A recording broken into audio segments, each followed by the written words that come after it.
Hey guys, Robbie here from CrossFit South Bend. Today we're going to be asking the question, are you kicking ass at life or is life kicking your ass? Now that's definitely a strong way to put it, and the answer is going to depend quite a bit on who you are as an individual and what your stage of life is like.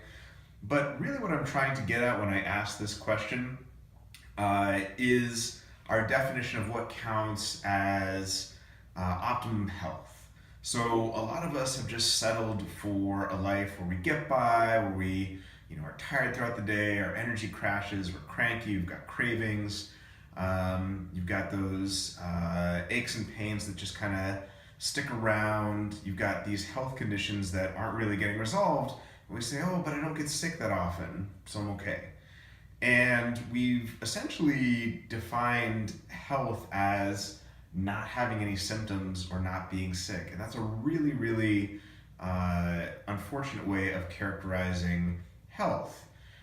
Part of the reason why we've done that is as a result of the way that Western medicine currently thinks about health and what health consists in. And what I'm going to try to do today with this video is give you a sense of what optimum health really looks like. It's not just not being sick. It's not just not having any symptoms.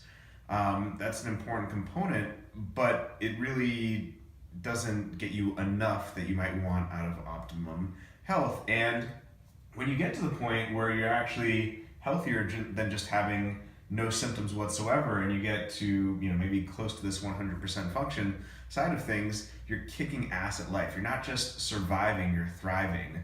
You are someone who wakes up out of bed in the morning with lots of energy. You're someone who has very good recovery from workouts. You're able to build muscle and have more endurance.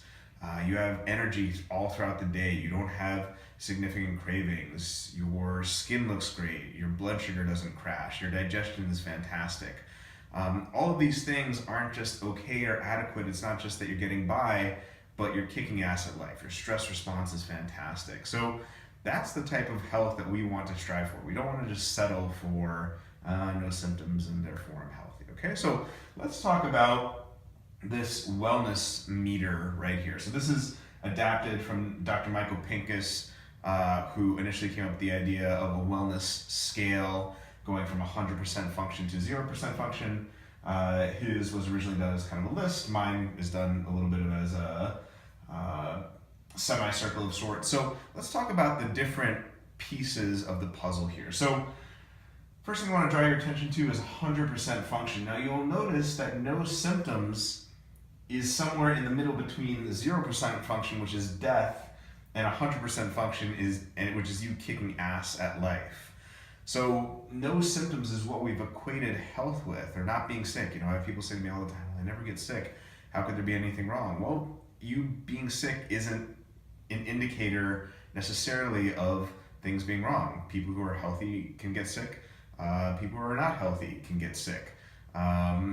It doesn't necessarily indicate that you are healthy. So let's talk about the different pieces that go along with being at 100% function. So if you were at 100% function, like I said, your skin would be fantastic, your digestive system would look great, blood pressure, heart rate, blood sugar, all those things would be awesome.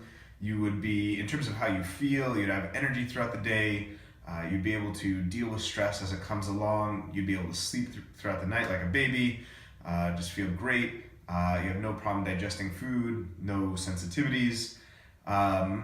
You would have an appropriate blood sugar response to food.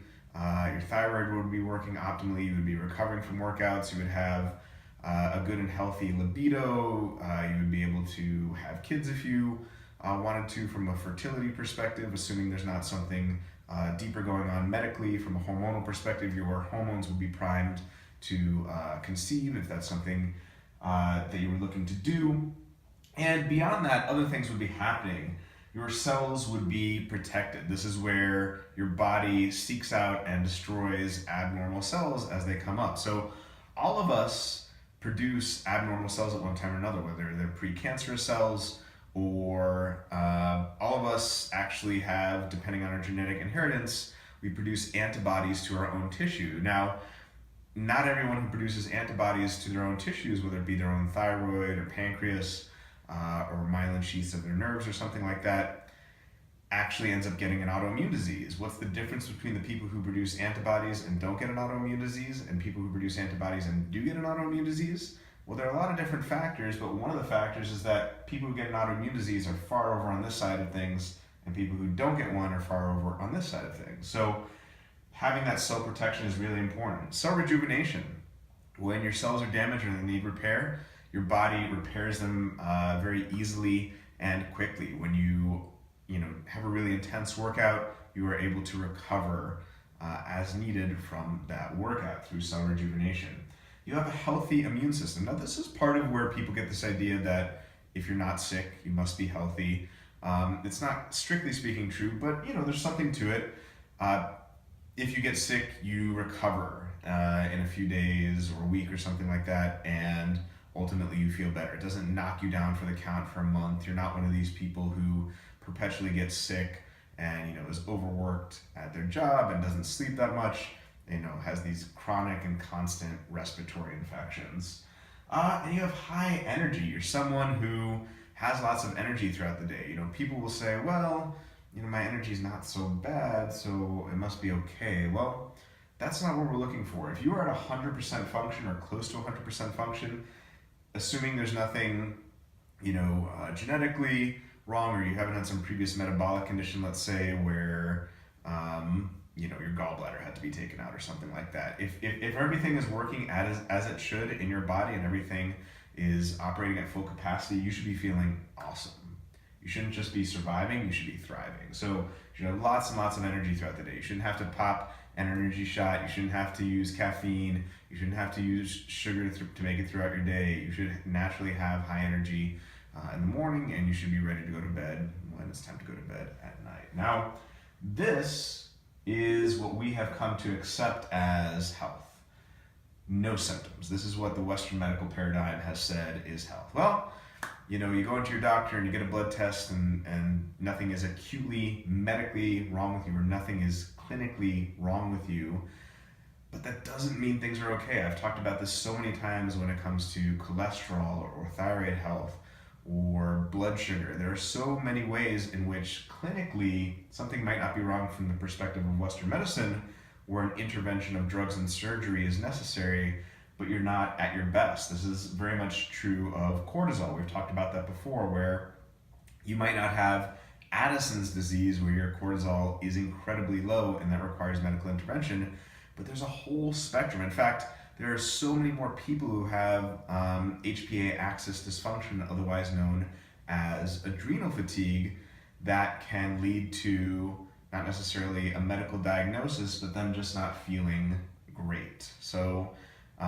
this definition of health is really just surviving. And by the time you're at this point, let's say 100% function is optimal, by the time you're at 50%, things are just one bad day away from going really, really, really wrong.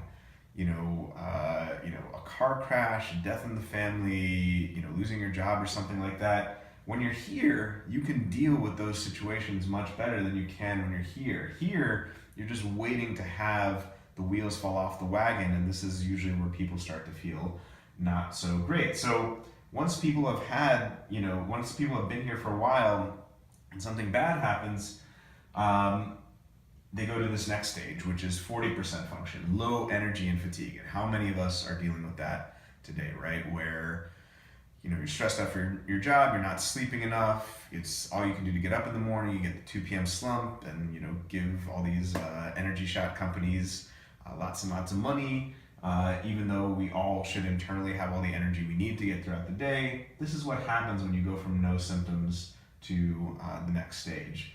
Beyond that, you get pain, sickness, you feel run down. This usually somewhere in here is where people start to use caffeine, sugar. They try to use the energy shots. They do lots of stuff to self-medicate. They say, oh, well, I'm inflamed, so I'm gonna take fish oil to fix my inflammation. And they start taking all these supplements here and there to play symptom whack-a-mole. They're just trying to knock out these symptoms, but the truth is something is fundamentally and deeply wrong here. And unless you fix the root cause, you're just gonna be taking a this for that approach. It might be the case, for example, here, that your testosterone is really low, and you go buy, DHEA or something at a supplement store to try and prop up your testosterone, or your estrogen's low, and you do a similar thing, that isn't fixing the issue. It's just it's a band-aid for a symptom. So by the time you get here, things are already pretty darn bad. And here at 20%, that's crazy. 20% is where Western medicine typically intervenes, where you have a diagnosed medical condition.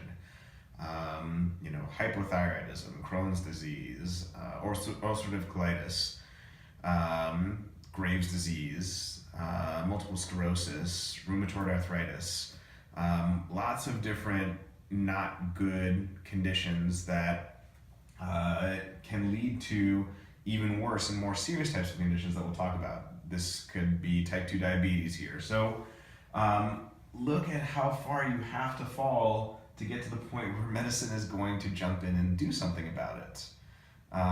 Maybe if you fall here, they say, oh, we'll take an antidepressant and that'll get you back to 50%. Still, that's not going to fix the issue, and we'll talk about the problem with antidepressants in a future video.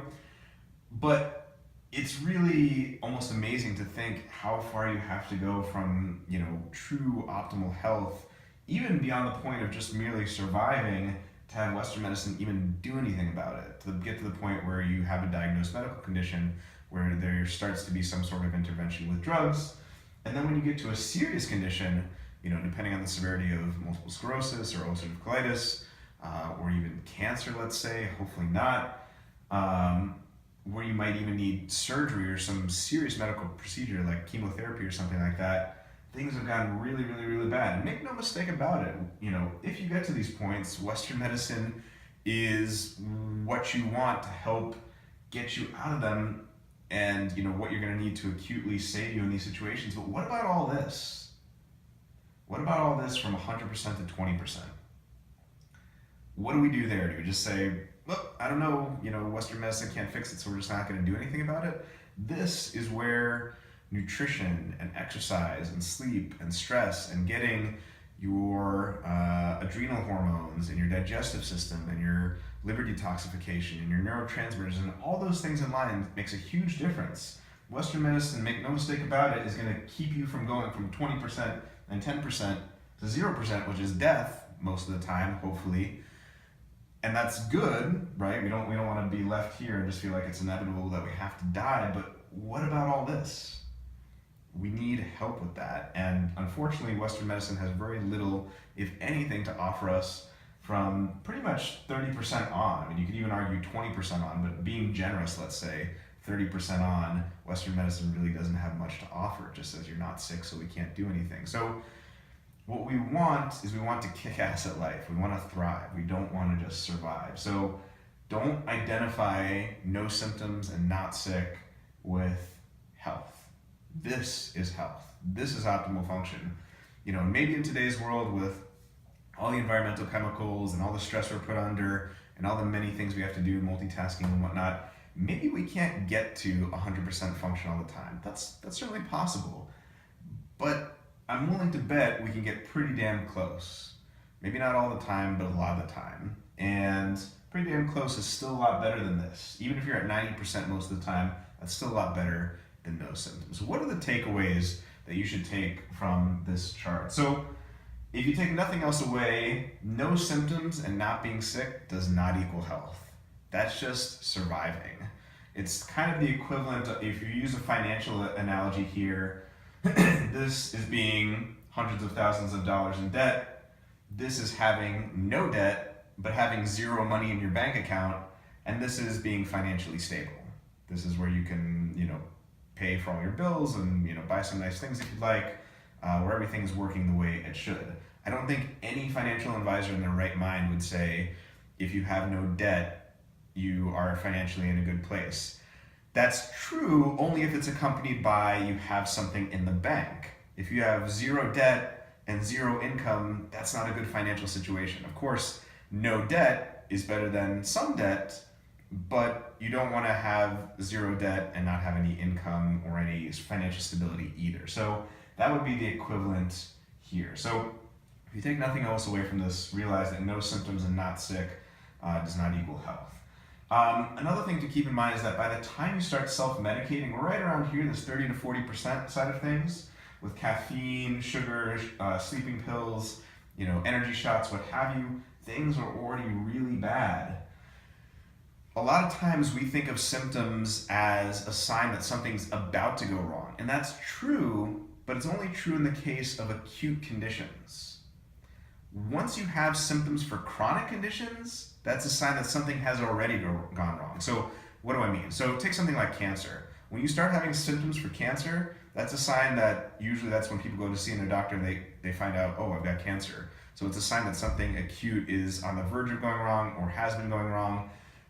With chronic conditions, however, typically, whether it's an autoimmune condition, symptoms are one of the last things to happen. There's already a lot of really bad stuff going on in terms of your blood work, in terms of your health, in terms of a lot of different things going on before you even get to the point where you have symptoms. And that's a very important thing to keep in mind. Symptoms are one of the last things to happen, and by the time you've gotten to that point, things are already very, very not good. They're at a not good stage.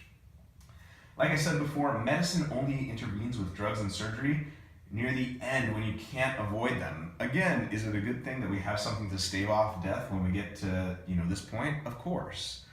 That is a good thing, but again, think about how much gets left on the table in terms of your health. Just because it can't be fixed by drugs and surgery doesn't mean we should throw up our hands and say, well, can't do anything about it. There's lots we can do to get us to this point where we're much better able to weather the storm and to deal with stressors that may come our way. And the last thing I'd say based on this is don't just settle for getting by. Don't just settle for surviving. To go back to the question we posed at the beginning, are you kicking ass at life or is life kicking your ass? Don't just settle for surviving. You want to kick ass at life. You want to thrive. You want to be someone who has lots of energy, who can deal with stressors, who has fantastic health, recovers from workouts, is going to live a long, healthy, and happy life. And at the end of the day, I think that's what we all want. All right, guys. So thanks so much for tuning in. We'll see you guys next time.